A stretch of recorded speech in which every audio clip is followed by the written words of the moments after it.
In this video, I'm going to show you how you can clear all the previous history on your Telegram channel. So if you want to get a fresh new start or you just want to clear all the information on your Telegram channel, then follow these steps to do it. My name is Isaac and this is A Minute with AI. Now the first thing you need to do is to open your channel, and then from here go ahead and tap on the three dots here. As you can see, if you tap on this, you can see the clear history button is active. Go ahead and tap on clear history, and then you have to confirm if you want to clear the channel history of your channel.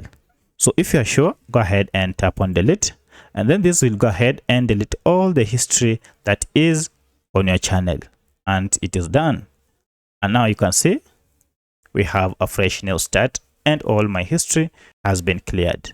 So that's how you clear history on your Telegram channel. If this video was helpful to you, kindly hit the like button and subscribe to this channel to support me. Thank you for watching, and let's meet in the next video.